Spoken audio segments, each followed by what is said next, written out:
So that is when I started seeing it is possible for you to even grow career-wise. You know what? At that time, I'm already actually now above 40 and single.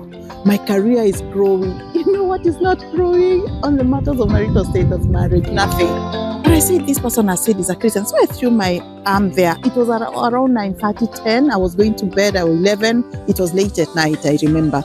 So I just put my emoji of hand wave, you know, like hand wave. And then I went to sleep.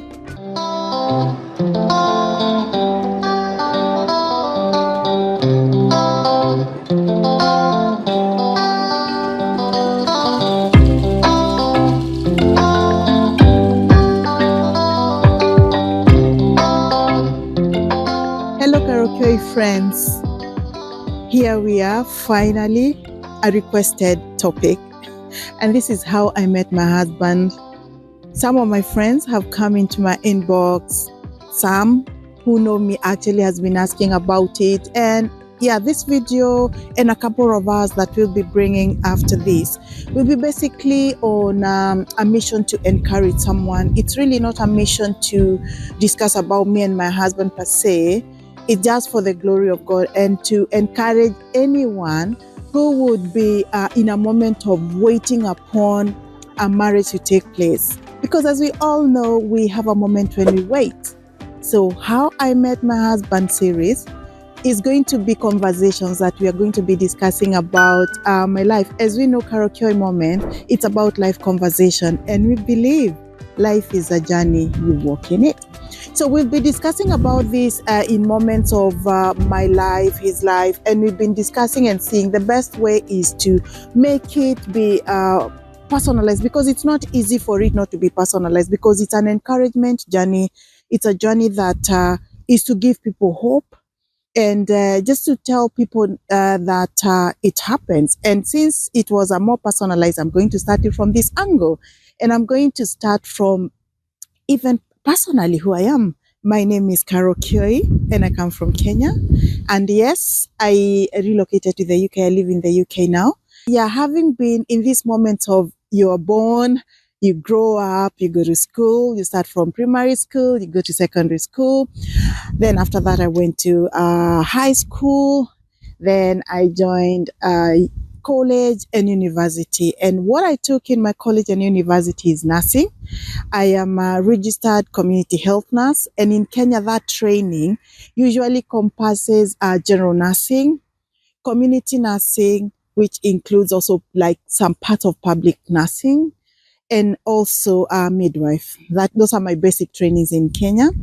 I also did a degree in health systems management, on health systems and strengthening, because my interest in leadership, especially just to see systems, health institutions running well, that was why I took that. So yeah, I worked in Kenya as a nurse in general hospitals, as a general nurse. I worked with a specialist. I worked with the ENTs. That is ear, nose and throat clinic in Nairobi.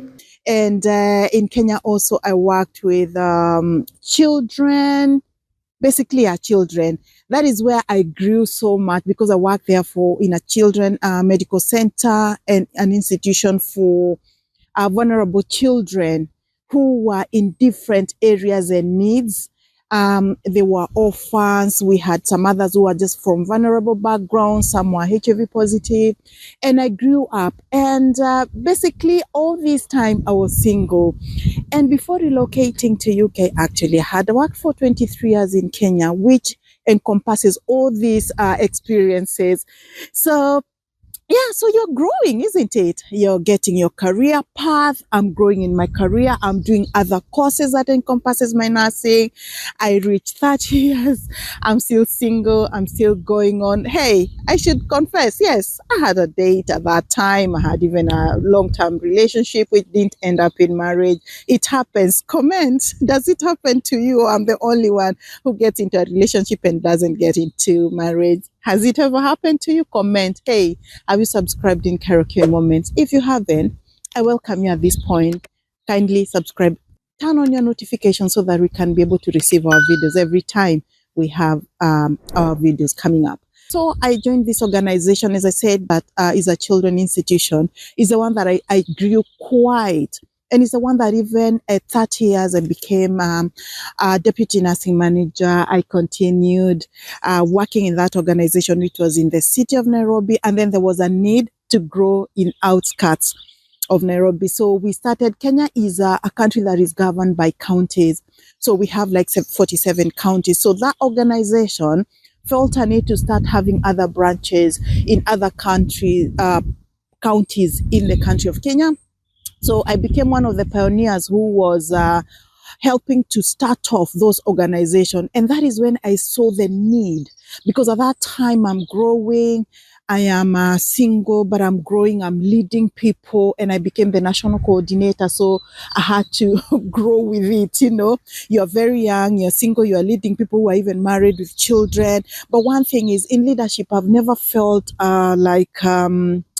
scared or threatened. I've always loved to delve into things happening. You know, as a personality, people who just like things to happen and happen well. So yeah, I enjoyed my leadership. That's why maybe I went back to school and got my degree in how to manage health institutions, that is health systems management.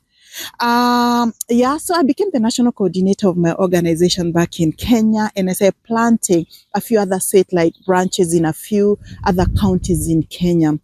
So the branches were doing well, and this helped me to travel. Hey, by the way, my hobbies is one of them is traveling. So can you imagine you're working what you love and you're also traveling, which is your hobby? So it's one of those moments, no matter which areas, because some organizations were as far as one of the branches was in places where you can travel for so long. We have some counties that I would travel even for 16 hours, and it's by bus. You really just enjoy, because I love traveling and I love music. I love meeting people. So everything was working very well. Honestly, I enjoyed my career path, because having worked in Nairobi, in the headquarters of the organization, then I was having other branches in Kisumu. There's a county called Nyeri, there's a county called Mombasa, and another county called Lamu. Did I say Nyeri? Yeah, county called Nyeri. Yeah, those were the counties that at that moment I was leading and organizing, in spite of working also in the headquarters in Nairobi. What am I saying? I'm growing in career path, no marriage, just a few maybe taking tea, a few dating a little bit, but generally I think I'll just focus. So what I want to say is, this is a scenario that can happen to any man and woman. You know, you have desires to get married, but it's not happening. Continue growing in the areas that you are. And even at that moment, I was still a Christian. I became a born-again Christian at some point. So I was carrying on with my Christian spirituality. I was growing. I was serving in church. I wasn't limited. I would serve in ministry, children ministry. I would serve with the youth. Actually, the youths, oh my God, the youths make you feel so young. Because they're full of energy, you know, and they help you also. You're nurturing them. You're becoming a mentor. So you're not feeling that vacant. And I didn't even realize at that time, you're just enjoying ministry. We would do missions. We will travel, go to far places. And yeah, we just continue. You're just outpouring yourself. You know, one thing, while you're in the waiting for marriage, do not just be standstill. Like, you are not living at this point. You're waiting for the next point. I think that is limiting yourself and limiting God. So me, I was holistic. I was living fully. I'm doing ministry in church. I'm traveling. I'm serving. I'm building my career. And I also felt, oh, it's happening. Because at 35 now, I was already now the national coordinator. You feel your career is growing on well. And that is a moment you feel like, oh, even people that you're mentoring in church are even starting to date, because the youth would come, would date, they would come even in my house. Some of them would even bring their girlfriend and boyfriends. So we are becoming a family. Some of them would even come for counseling. And also in church, I was in counseling and guiding ministry. So, you know, you are growing. You're growing. You know, the only part that is not growing it's relationship and marriage. You know, it's like it's somewhere just stagnant. But you know what? One thing that I knew in my heart, in the heart of hearts, I wanted to get married. I wanted to get married to a man.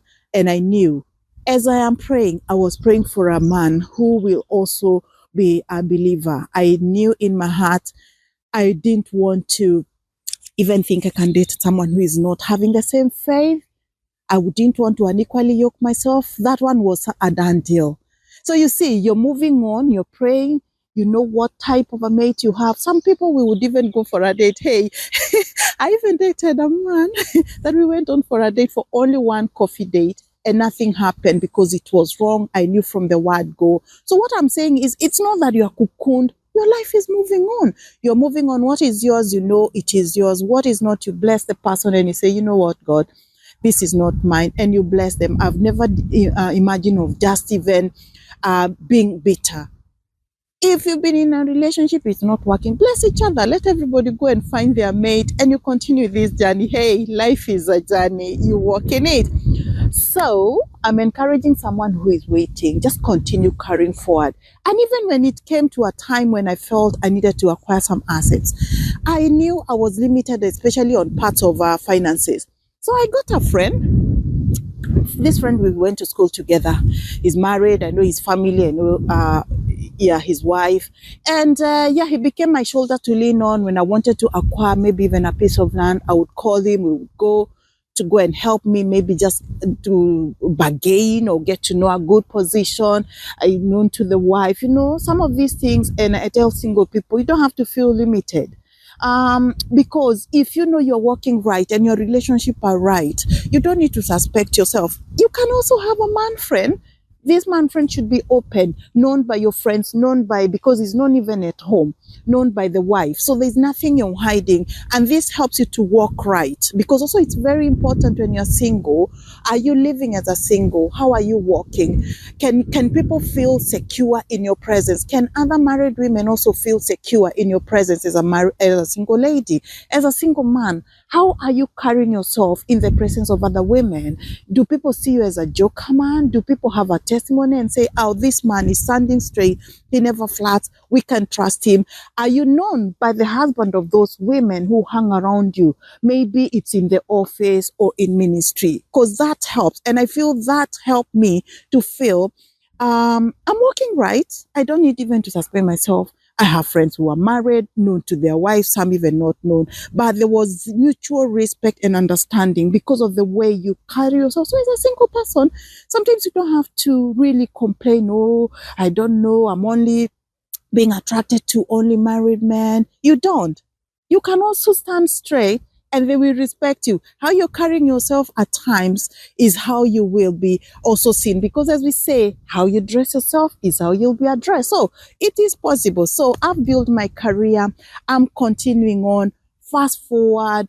It reached a time I felt like after working with that organization for 11 years, it was time for me to stop, because I'm still building my career. And it was time for me to get now into self-employment. So I've left there as a nurse. I've left there as nursing manager and nurse coordinator of the organization in the country of Kenya. So that is my rank. You know, sometimes you feel like you're not even growing, like you've reached the top. And I felt, no, it was time for me to quit. And I quit. And I started now becoming just a friend of the home, of that children's home. No bitterness, it's just feeling my career path needs to go elsewhere. And also that is the time I went to school for leadership, to do my BSc in leadership in health systems management. So now I went into consultancy. So I did consultancies in mostly community health and public health. And this was in the areas of promotion of health. Because many times, as we know, we have the nursing that you do in hospitals where you're treating people, they come, you treat, and they go. So that becomes very curative. We also have the preventative, whereby it is in promotion of health. You're maybe helping people to promote maybe diseases like how to prevent malaria, how to prevent cholera, how to prevent such diseases, and how to also promote health, how they can be able to use mosquito nets. So they go together. You know, that is where I found the niche. I felt now I want to go to that. So I started doing some researches with research institution. And then all the other months I have my free time to do my personal things. And I'm able to carry myself and maybe do ministry also in church. At that time is when I was able to have more time to myself. So I continued that. Then as I'm growing in my career path, I also now went into the areas of joining UN. And I worked with UN as a consultant with some organization within the UN. And we did a lot of work. I became a trainer in menstrual health management in Central and Southern Africa on consultancy. So that is when I started seeing it is possible for you to even grow career-wise. You know what? At that time, I'm already actually now above 40 and single. My career is growing. You know what is not growing? On the matters of marital status, marriage, nothing. So I continued. I'm happy. I'm bubbly. I'm serving. But I felt an urge to relocate. And I relocated to the UK. And now I think this is where another story is starting. You come to a new country. In this country, you are alone. Remember, I was surrounded, if you listen to my story, by people. Always. People, we are moving maybe with ministry. I have friends. Oh, by the way, I had a group of friends, very good girlfriends, and accountability partners, and especially my best friend who is up to date over 26 years. I think, yeah, over 26 years. She's still a friend, still my accountability partner. So at that time, she was my accountability partner, yes, and you are leaving all the other friends, the work that you're used to, the career path you've built, the church also, your family, definitely my family, meaning father, mother, siblings, and I relocate, boom, I come to UK. So you're trying to build, you've done your exams, English test definitely for you to practice as a nurse from overseas to come in practice in UK. You need to do basic English test. Sometimes you fail, which I didn't manage the first time, but with time I managed my English test. I registered. At that time, I was still working with the UN. So I'm not just waiting. Maybe that is why I wasn't very exacerbated, because I'm not just waiting. I'm working. At times I'm not even in Kenya. I've traveled. The letters are coming. I have to tell them, hey, when I get back home to Kenya, maybe I'm in a certain country. Maybe I tell them, oh, I'm in Malawi. I have to finish. And then I go back to Kenya. I'll send my papers. So it was really, God opened the ways. It was just happening quite easily. And I remember many years in the early 2000s, I wanted to go to the US. I was denied visa 2 times, people, 2 times. And remember, visas, it's at that time, I don't know whether it's easier now, going to the US, you had to wake up very early, go and queue at the US embassy. You had to be there by, I think, around 5. And the payments, at that time, I didn't even have a lot of money. And not that I have now. But it was this little money that you're saving, and you go and you're told visa denied. And the reason you're not told, you have not convinced us good enough that when you go to the US, you'll come back. And honestly, I had gotten a job with a care home in the UK, in the US. Twice I was denied, and it was still the same care home. And you know what? I didn't even feel bit. I said, what? God, I'm done. I can't keep on pouring money. And maybe you don't want me to go to the US. No hard feelings. I stopped and I said, God, the next time that I'm going to travel, I want you to make it so easy. I don't have to struggle, because it's painful. Imagine you're so expectant. You're going there. Fortunately, I was not resigning there. I hear people sometimes resign for them to travel. No, I would go. I'm still pursuing, as I'm still working very well. If it doesn't happen, I'm denied the visa, I continue.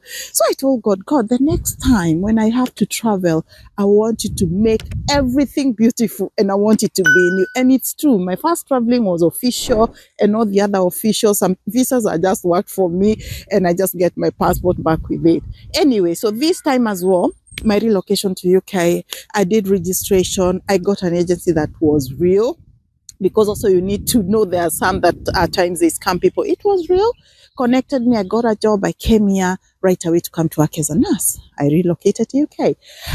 6 months down the line, now you've done your exams for registration, others that you do when you're here.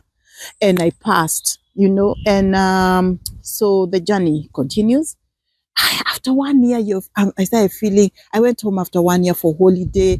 When coming back, my heart was heavy, you know, because I think of the loneliness and just being here alone. Yes, you have a few people, colleagues, but I think because of the social systems back at home, after 2 years, I felt like, oh gosh. So one day, I was just chatting with my friend, one of my friends back in Kenya. I was talking with one of my friends in Kenya, and we were chatting in the evening. I'm from work, I'm just chatting, and she told me, hey, you know what? By the way, for 1 month, I've been chatting with a guy online because my friend was single. I've been chatting with a guy online, and we met online. And I said, what do you mean? These things of online dating, you mean they are true? And she said, yeah, I've been dating with one. He's a believer. He's a Christian because she's also a Christian. And I said, oh, okay, by the way, why don't I also check? This place is so boring and idle. I wouldn't mind to get maybe just one friend, and we keep on talking and chatting so that at least even maybe weekends when I'm bored and he's bored, we can just meet and talk. I went online. You know those things we say fast, chap. So I said, let me just go online, because you have all the time, you have the time, you are able to, you have Wi-Fi, you're able to just do it. And I went online and I started looking now for Christian organization.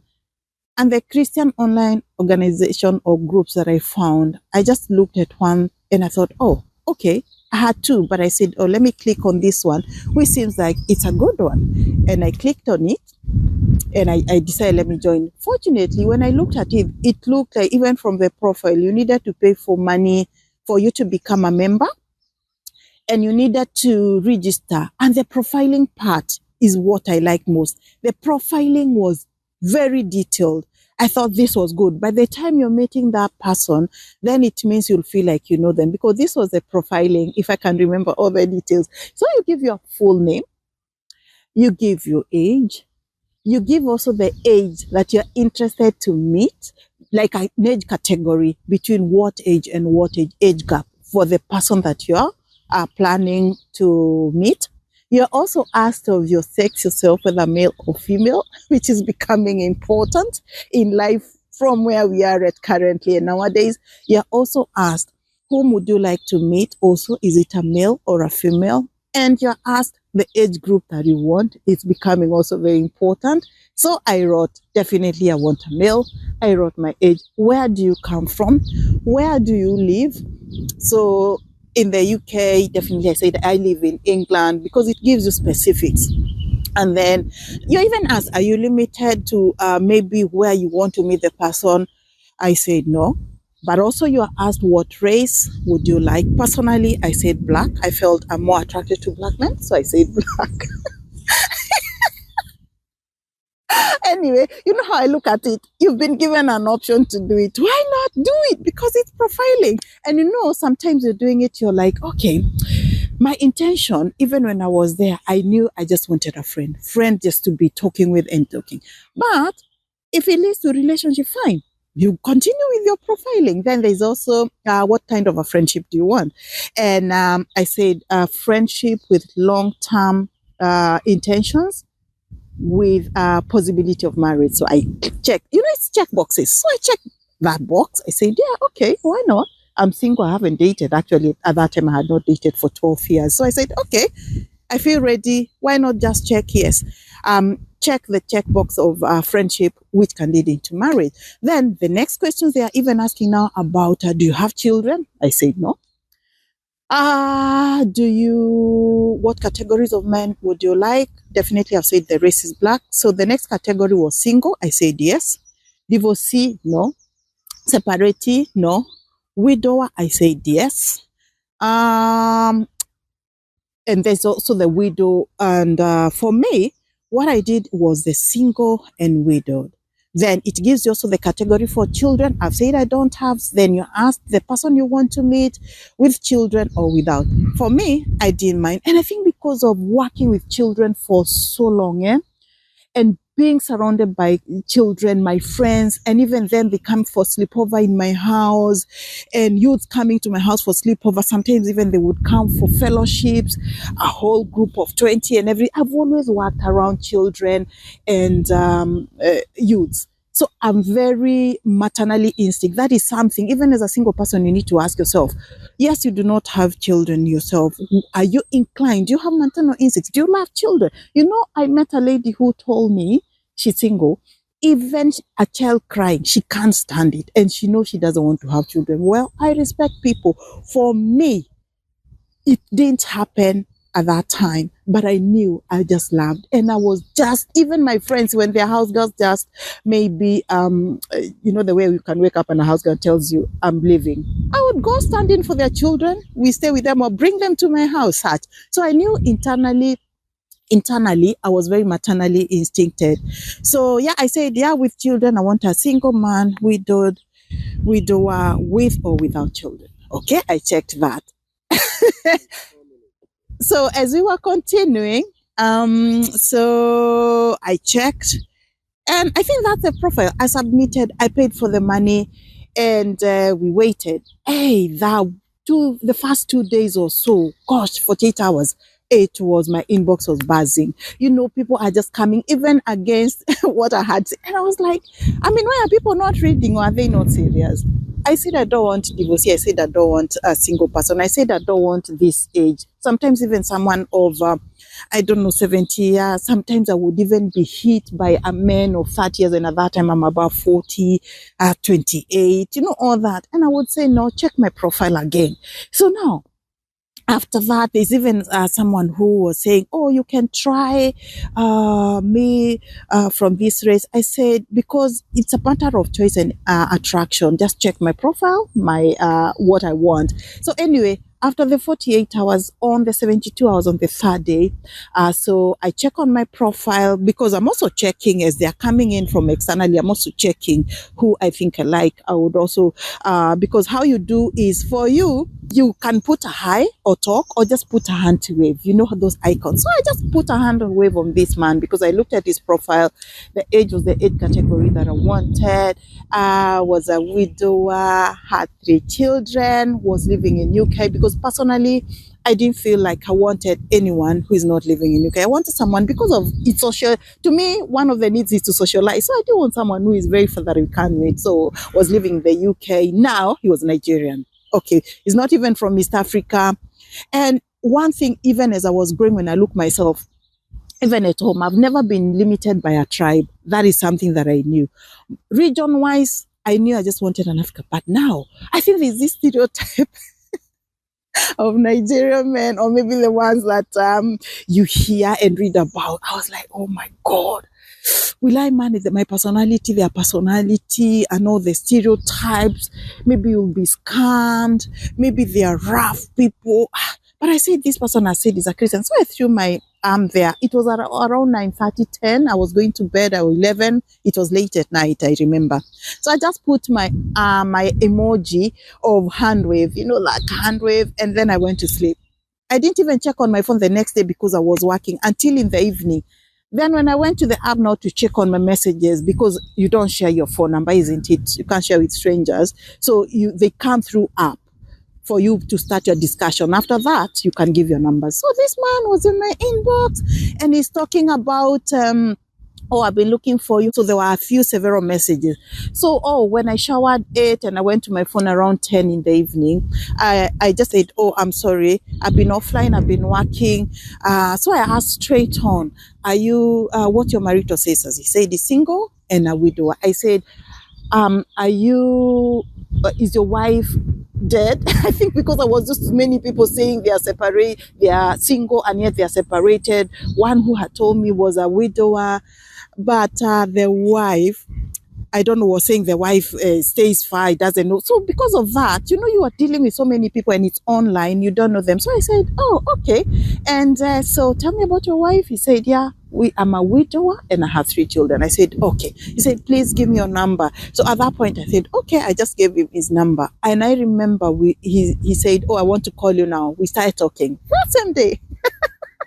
So we talked, my God, he called me, we talked and talked and talked, I think until 3 a.m. or so. I know it was just more than 4 hours.